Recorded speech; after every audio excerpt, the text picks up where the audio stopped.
ورحمة الله وبركاته. إن الحمد لله نحمده ونستعينه ونستغفره ونعوذ بالله من شرور أنفسنا وسيئات أعمالنا. من يهده الله فلا مضل له ومن يضلل فلا هادي له. أشهد أن لا إله إلا الله وأشهد أن محمدا عبده ورسوله. اللهم صل وسلم وبارك على نبينا محمد وعلى آله وصحبه ومن اتبع بهداه إلى يوم القيامة وبعد. Hadirin jamaah sekalian yang saya muliakan, pertama, alhamdulillah, senantiasa kita panjatkan puji dan syukur kita kepada Allah Subhanahu wa taala yang telah memberikan kepada kita banyak karunia, banyak nikmat. Di antara nikmat-nikmat yang Allah Subhanahu wa taala berikan kepada kita adalah kita bermajlis ilmu, yang majlis ilmu tersebut menjadikan kita mudah-mudahan mendapatkan tanda baik dari Allah Subhanahu wa taala. Dengan majlis ilmu yang di dalamnya dibahas Al-Quran, di dalamnya dibahas sunnah Nabi sallallahu alaihi wasallam, maka Al-Quran dan As-Sunnah senantiasa mengingatkan kepada kita semua akan karunia dari Allah Subhanahu wa taala kepada kita. Terkadang kita lalai, bahkan sudah menjadi kebiasaan kita untuk lalai. Bahkan terkadang juga kita menganggap karunia dari Allah Subhanahu wa taala sebagai hal yang biasa saja. Padahal karunia yang Allah Subhanahu wa taala berikan kepada kita sangatlah banyak dan sangatlah besar sekali. Di antara karunia-karunia yang Allah Subhanahu wa taala berikan kepada kita adalah karunia Allah Subhanahu wa taala memberikan kepada kita karunia Islam, karunia iman, karunia hidayah dari Allah Subhanahu wa taala, sehingga kita mengenal Allah Subhanahu wa taala berdasarkan dengan Al-Quran dan As-Sunnah. Kita mengenal Allah Subhanahu wa taala berdasarkan Al-Quran dan As-Sunnah sesuai dengan pemahaman para sahabat ridwanullahi alaihim, yang mana mereka ketika beragama mengamalkan Al-Quran dan As-Sunnah mendapatkan predikat di sisi Allah Subhanahu wa taala radhiyallahu anhum wa radu'an. Allah Subhanahu wa taala ridha kepada mereka dan mereka pun ridha kepada Allah Subhanahu wa taala.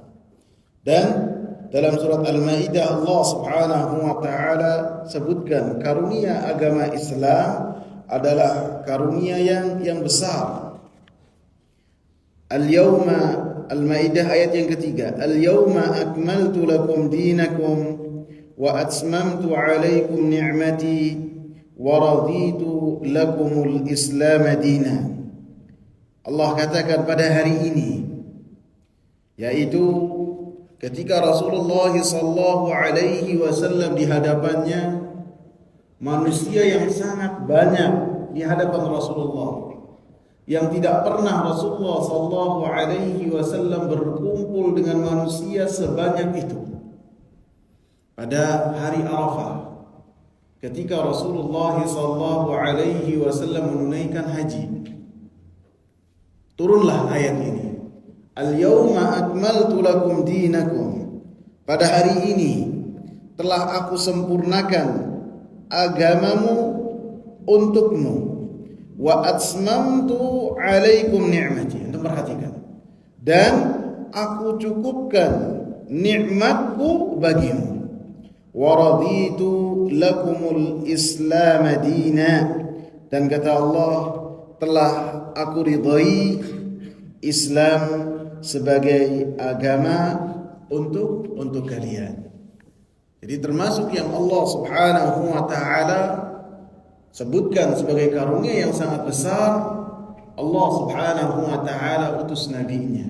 Allah turunkan Al-Qur'an, kemudian dakwahnya dan apa yang telah dibawa oleh Nabi Muhammad sallallahu alaihi wasallam sampai kepada kita.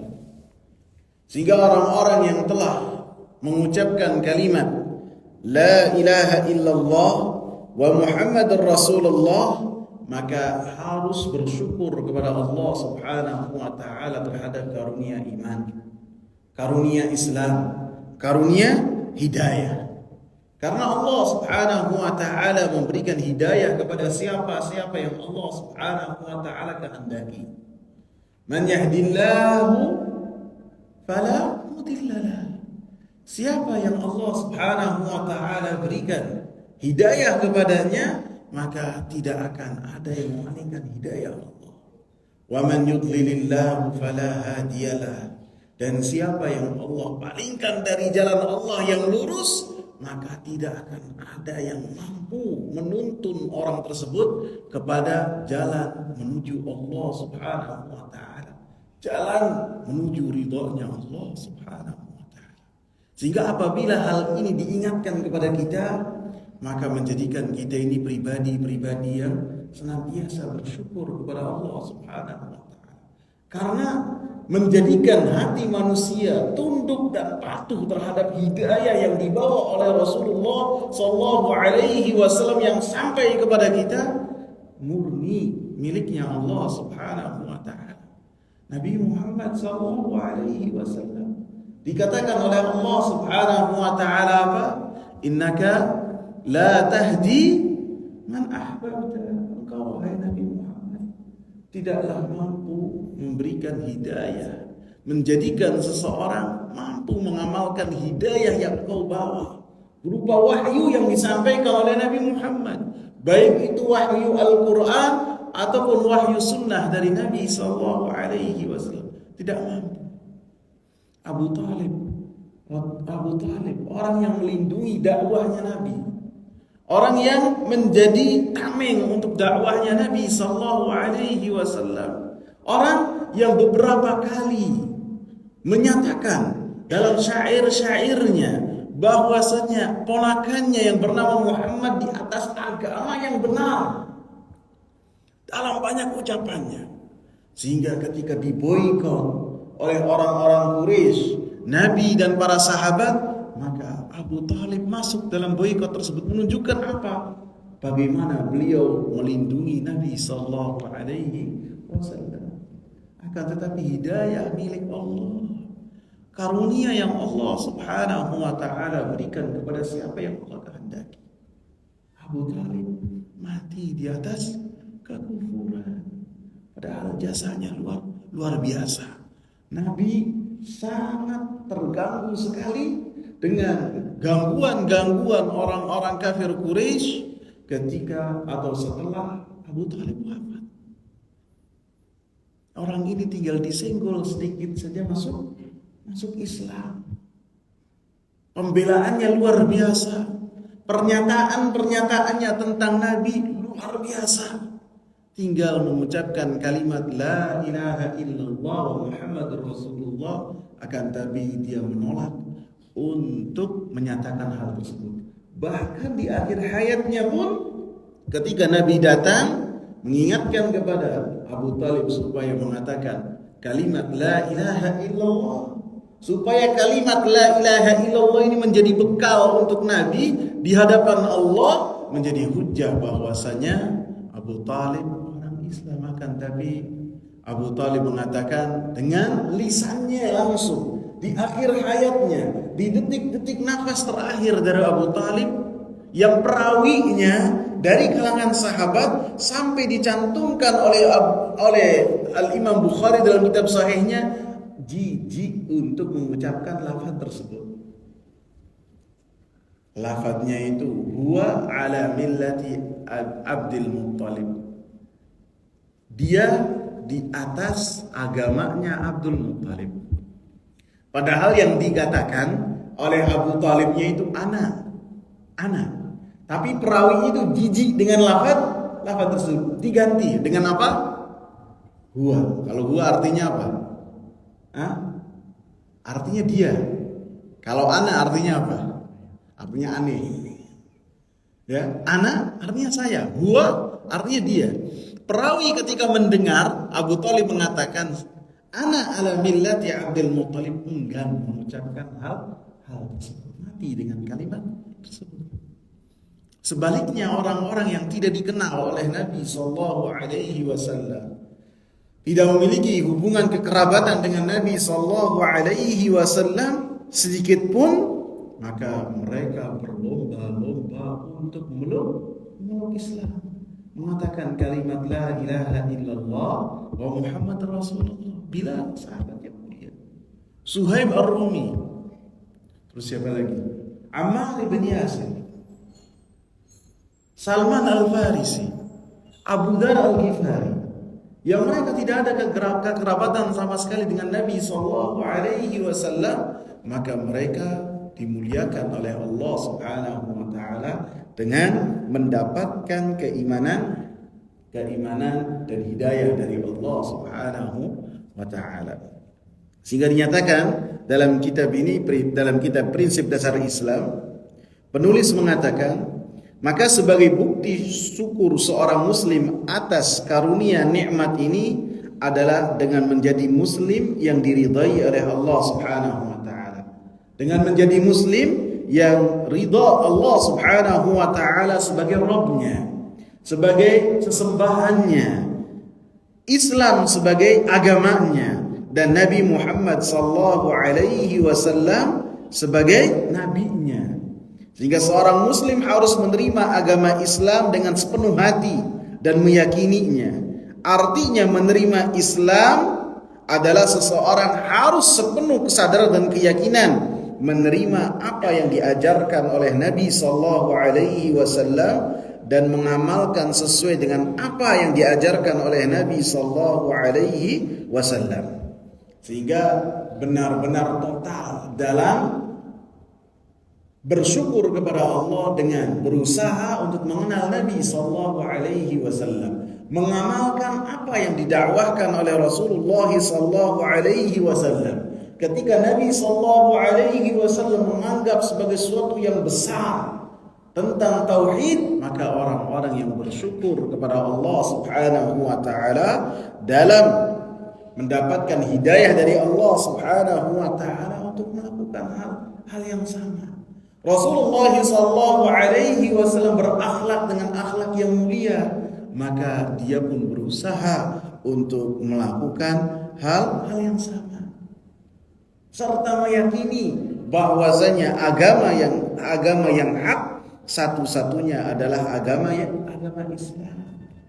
Maka cara bersyukur kepada Allah Subhanahu wa taala dengan ridha bahwasanya Allah Subhanahu wa taala sebagai Rabbnya, Islam sebagai agamanya, dan Nabi Muhammad sallallahu alaihi wasallam sebagai nabinya, tidak mungkin akan dilakukan oleh seseorang kecuali dengan dia menuntut ilmu, dengan dia belajar, dengan dia mengetahui perintah-perintah Allah Subhanahu wa taala, dengan mengetahui apa larangan-larangan Allah Subhanahu wa taala.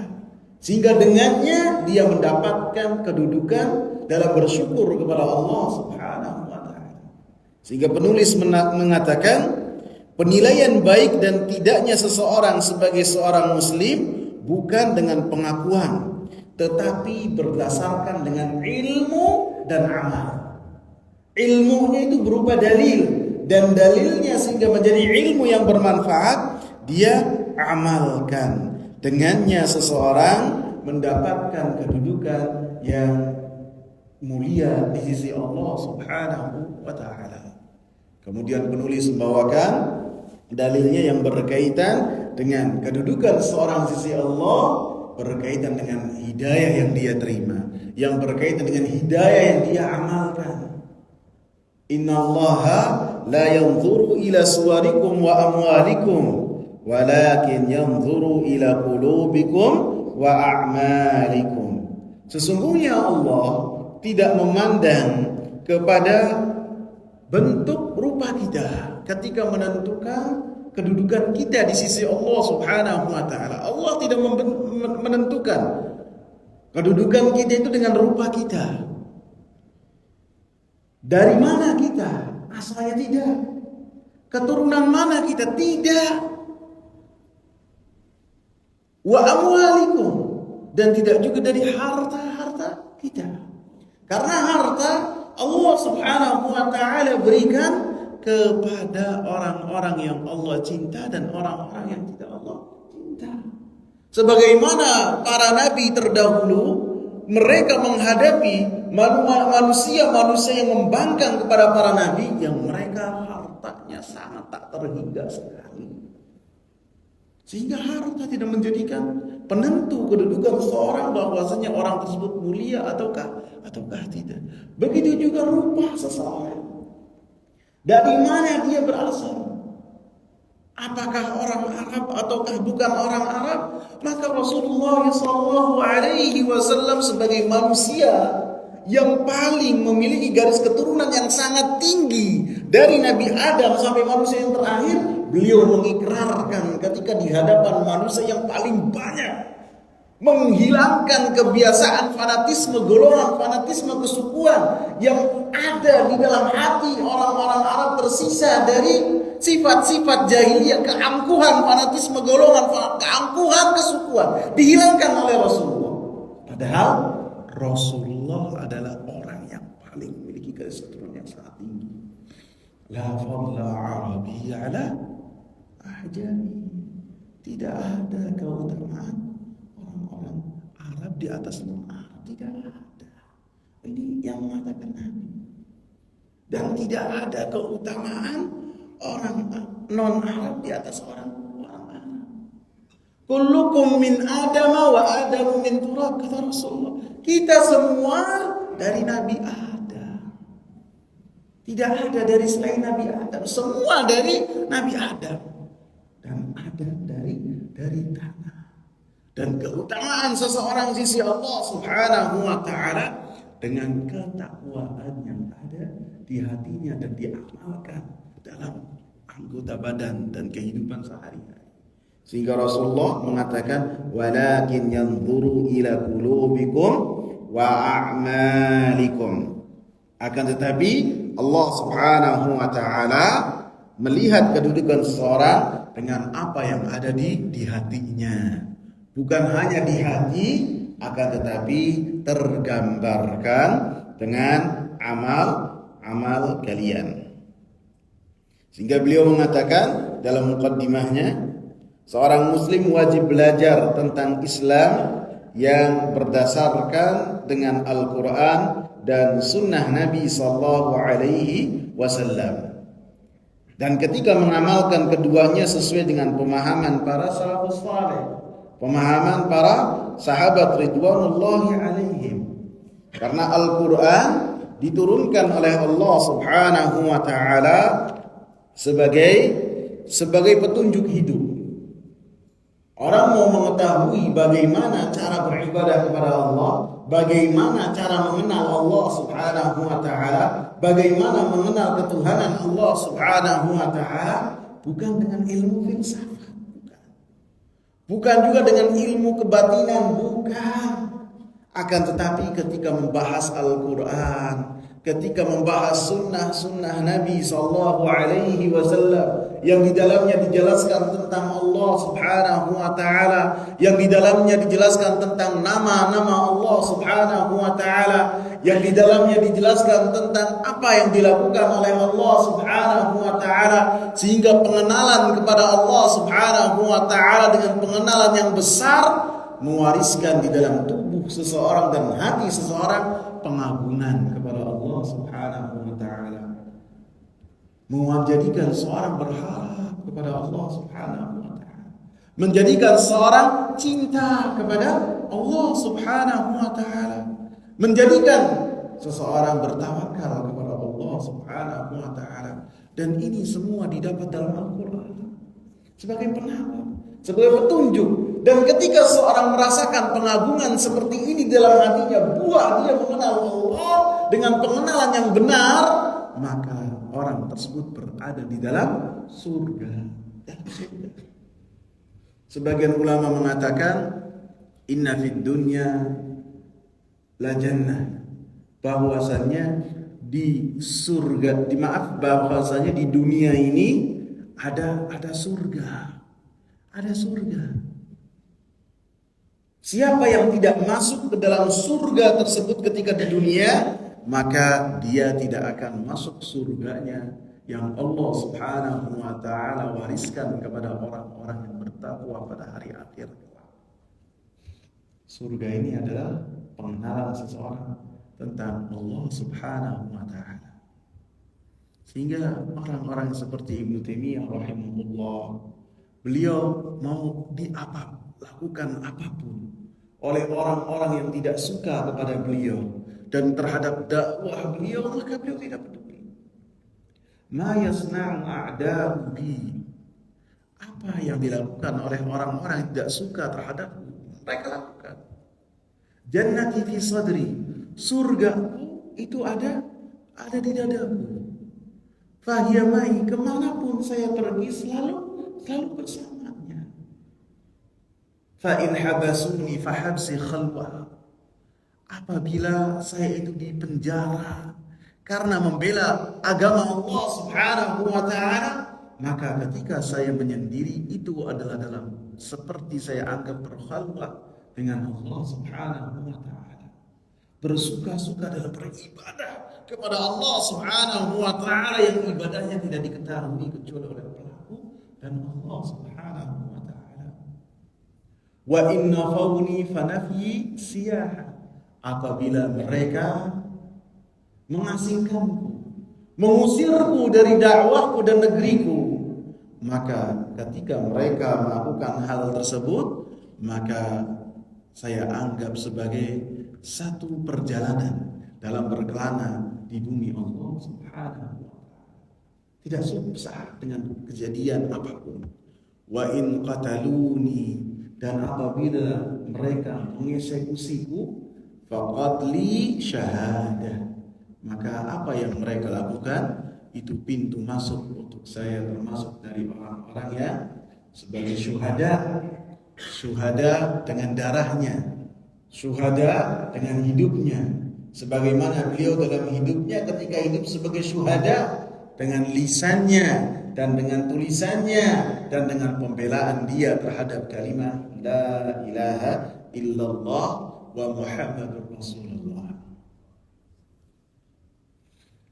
Allah Subhanahu wa taala katakan bahwasanya Al-Qur'an sebagai petunjuk hidup, sebagai penawar, sebagai rahmat, sebagai penyembuh dan sumber kebahagiaan.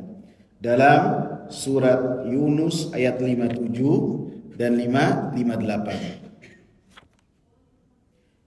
Ya ayyuhan nas qad ja'atkum mau'izatun min rabbikum wa shifaa'un lima fis suduri wa hudaw wa rahmatun lil mu'minin. Wahai manusia, yang diseru oleh Allah Subhanahu wa taala adalah manusia. Bukan hanya orang-orang yang beriman, bukan orang-orang Arab. Dan tidak ada dalam Al-Qur'an ya ayyuhal Arab, tidak ada. Yang ada apa? Ya ayyuhan nas, ya ayyuhalladzina amanu, ya ahlal kitab. menunjukkan bahwasanya Nabi sallallahu alaihi wasallam diutus oleh Allah Subhanahu wa taala sebagai rahmat untuk alam semesta, untuk seluruh manusia. Bukan untuk kelompok-kelompok tertentu, bukan. Kata Nabi sallallahu alaihi wasallam, "Kana an-nabiyyu yub'atsu ila qaumihi khassa wa bu'ithtu ila an-nasi 'ammah." Nabi sebelum Nabi Muhammad diutus untuk kaumnya sendiri, kaumnya saja. Saleh untuk kaumnya, Hud untuk kaumnya, Nuh untuk kaumnya. Akan tetapi Nabi Muhammad sallallahu alaihi wasallam, bu'istu ilan nasi 'ammah. Saya diutus oleh Allah Subhanahu wa taala untuk seluruh manusia, untuk seluruh manusia, bukan hanya untuk orang-orang Arab saja seperti yang diklaim oleh sebagian orang-orang yang tidak mengenal Al-Qur'an dan Sunnah. Tidak, untuk seluruh manusia. Dan ketika Nabi berada di tengah-tengah orang Arab, menunjukkan hal tersebut pilihan yang Allah Subhanahu wa taala berikan kepada manusia. Menunjukkan semua yang melekat pada diri Nabi sallallahu alaihi wasallam adalah pilihan yang Allah berikan untuk Nabi Muhammad sallallahu alaihi wasallam. Sehingga Nabi Muhammad sallallahu alaihi wasallam mengatakan, la yasma'u bi ahadun min ahli kitab Yahudiyun wala Nasraniyun thumma la yu'minu bi illa min ahli nar. Tidaklah seseorang yang dia mendengar tentang Nabi Muhammad sallallahu alaihi wasallam, tentu mendengarnya dengan pendengarannya yang sahih, yang benar. Sama'nya ini mendengarnya tentang mendengar yang benar. Karena sebagian orang, terutama orang-orang barat ataupun orang-orang yang mereka jauh dari Islam, mengenal Nabi sallallahu alaihi wasallam dengan pengenalannya yang salah. Suka membunuh, pengis, doyan kawin, terus apa lagi? Banyak. Akan tapi ketika dia membaca sekarang sarana untuk mengenal tentang Nabi sallallahu alaihi wasallam banyak, baik dengan media sosial ataupun buku-buku yang terjemahkan, dia membacanya dengan benar, kemudian dia mengenal Nabi sallallahu alaihi wasallam dengan benar, kemudian dia ada di dalam hatinya kesombongan untuk beriman kepada Nabi sallallahu alaihi wasallam, maka dia termasuk dari ahli nar. Allah Subhanahu wa taala katakan, qad ja'atkum mau'izatun min rabbikum, telah datang kepada kalian nasihat, pelajaran dari Rabb kalian, wa shifaa'un lima fis sudur, dan penyembuh bagi penyakit yang ada di dalam dada, wa hudan wa rahmatul lil mu'minin, dan petunjuk serta rahmat buat orang-orang yang beriman. Kul bi fadlillah, katakanlah wahai Nabi Muhammad, dengan karunia Allah Subhanahu wa taala, wa bi rahmatihi, dan dengan rahmat Allah Subhanahu wa taala, fa bidzalika, maka dengan itu semua lebih baik dari apa yang mereka kumpulkan. Apa yang mereka kumpulkan, baik itu yang berkaitan dengan harta ataupun keluarga ataupun apapun yang mereka banggakan, maka apa yang Allah Subhanahu wa taala turunkan berupa syariat dari Allah Subhanahu wa taala, maka dunia dan apa yang mereka kumpulkan tidak sebanding. Bahkan apa yang Allah turunkan kepada nabinya lebih baik dari apapun juga. Contohnya apa? Raka'ata al-fajri khairun minad dunya wa ma fiha. 2 rakaat saja ya, 2 rakaat dari salat fajr, dari qabliyah salat fajar, ketika dilakukan oleh seseorang, maka lebih baik daripada dunia dan seisinya. Allah katakan khairum mimma yajma'un. Dalam hadis lain, man taraka salatal asri faka'annama wutira maluhu wa ahluhu. Siapa yang dia meninggalkan salat asar, maka seakan-akan dihilangkan dari dirinya semua keluarganya ataupun apa yang dia miliki. Artinya apa? Dunia itu tidak ada apa-apanya apabila dibandingkan dengan apa yang Allah Subhanahu wa taala turunkan kepada kita, kepada Nabi Muhammad sallallahu alaihi wasallam, sehingga hal tersebut sampai kepada kita. Dalam kitab ini penulis menyatakan bahwasanya di dalam agama Islam ada prinsip dasar Islam. Yang prinsip-prinsip dasar Islam ini harus diketahui oleh orang-orang yang telah mengatakan kalimat la ilaha illallah.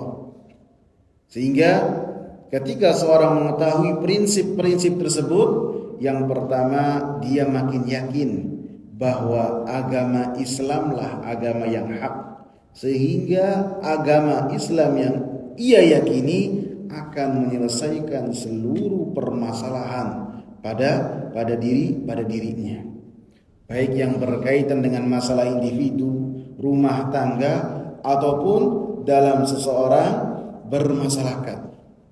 Jika ketika seorang menyadari dan mengetahui prinsip-prinsip dasar Islam, maka dia pun mengetahui bahwa Islamlah sebagai solusi untuk berbagai masalah seluruh aspek kehidupan, baik yang berkaitan dengan perkara akidah, perkara ibadah, perkara akhlak, perkara bermasyarakat, politik, sosial, ekonomi, dan lainnya, maka akan diselesaikan dengan apa yang telah Rasulullah SAW bawa berupa agama Islam. Karena Islam yang dibawa oleh Rasulullah SAW berdasarkan Al-Quran dan As-Sunnah sesuai dengan pemahaman salaful ummah sebagai generasi yang terbaik yang telah mendapatkan ridha dari Allah Subhanahu wa taala, akan menjadikan seseorang benar dalam berprinsip dalam agama Islam. Maka dengan prinsip-prinsip yang beliau sebutkan sebanyak 14 poin, dengannya seseorang akan mengetahui apa yang dengannya dia menjaga keislamannya. Karena apabila seseorang tidak menjaga keislamannya, bisa jadi karunia yang Allah Subhanahu wa taala berikan kepada seseorang apabila dia tidak pandai bersyukur kepada Allah Subhanahu wa taala, maka akan apa ikhwan? Bisa akan hilang. Siapa yang menjamin kita sekarang dalam karunia Allah yang besar ini, kemudian karunia ini tetap akan bersama kita sampai kita mati? Siapa? Ada di antara kita yang menjamin? Ada enggak? Ada enggak? Enggak ada. Termasuk cara bersyukur dan berikhtiar supaya karunia tersebut tetap langgeng bersama dengan kita adalah dengan kita senantiasa belajar. Di antaranya mengetahui prinsip-prinsip yang dengannya dia berusaha menjaga agama Islam yang ada di dadanya. Kemudian setelahnya keluarganya dan orang-orang yang di sekitarnya. Kemudian bagian yang pertama dari prinsip yang beliau sebutkan adalah mensyukuri nikmat Islam yang Allah Subhanahu wa taala berikan kepada kita. Mensyukuri nikmat Islam yang Allah Subhanahu wa taala karuniakan kepada kita.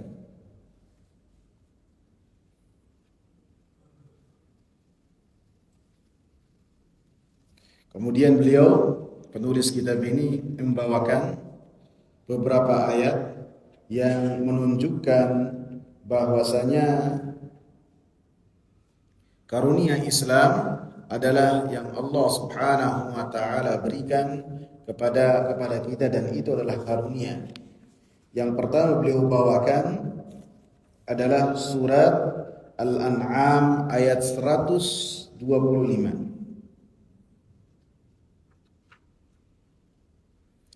Allah Subhanahu wa ta'ala katakan, "Faman yuridillahu an yahdiyahu yashrah sadrahu lil Islam, wa man yurid an yudhillahu yaj'al sadrahu dayiqan harajan ka'annama yas'adu fis sama' kadzalika yaj'alu Allahu ar-rijsa 'alal ladzina la yu'minun."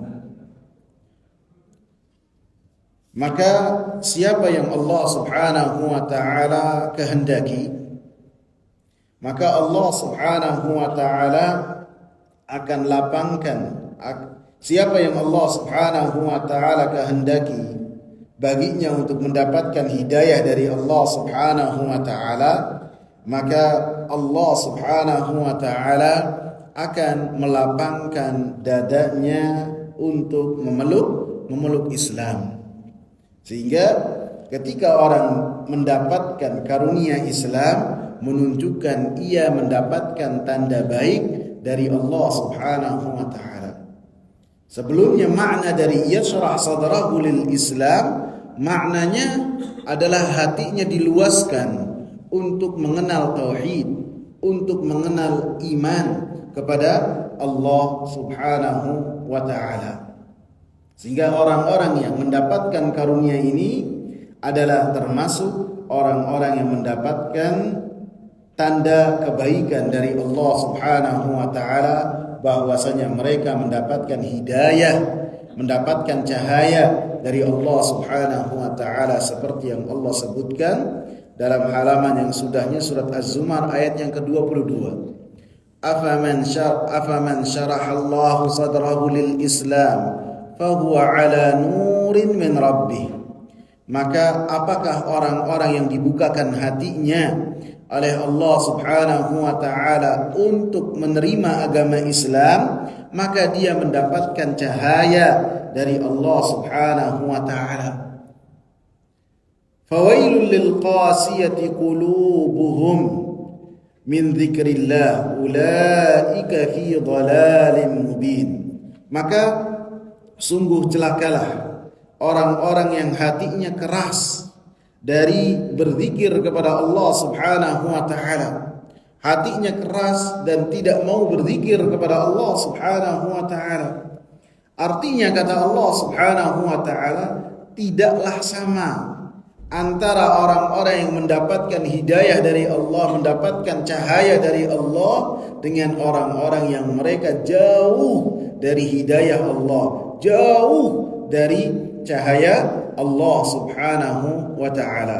Maka Allah Subhanahu wa ta'ala katakan, ulaika fi dhalalim mubin. Maka orang-orang yang tidak mendapatkan cahaya dari Allah Subhanahu wa ta'ala, maka mereka di dalam kesesatan yang nyata.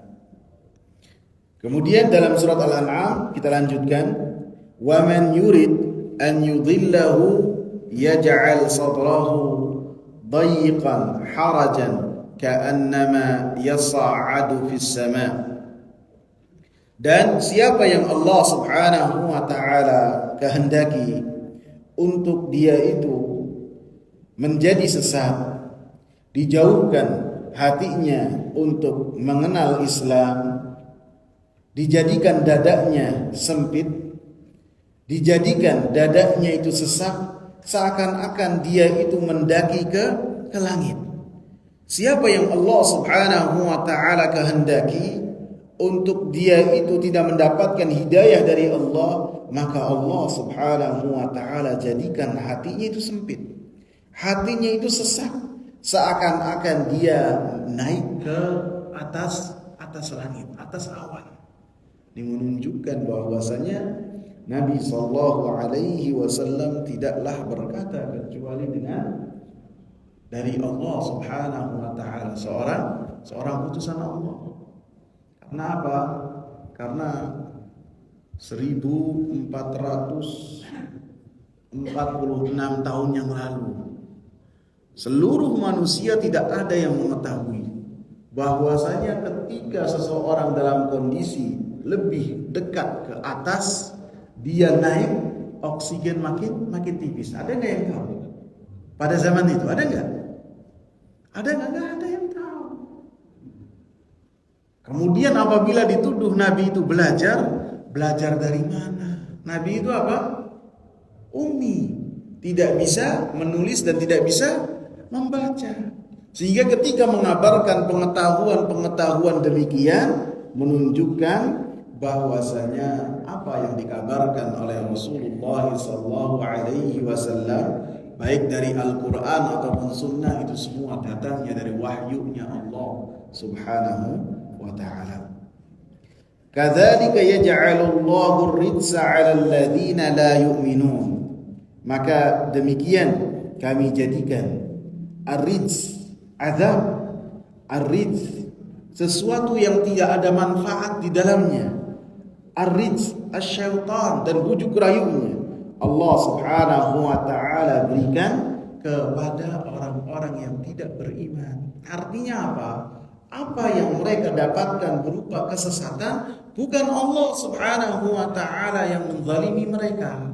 Akan tetapi Allah Subhanahu wa ta'ala berikan kepada mereka kesempatan untuk memahami Al-Quran dan As-Sunnah. Kemudian mereka menjauh dari jalan tersebut. Kemudian maka Allah Subhanahu wa ta'ala menjauhkan dari diri mereka hidayah Allah Subhanahu wa ta'ala. InsyaAllah akan kita lanjutkan yang berkaitan dengan mensyukuri nikmat Islam yang berupaya yang itu adalah karunia yang Allah Subhanahu wa ta'ala berikan kepada kita. Semoga bermanfaat.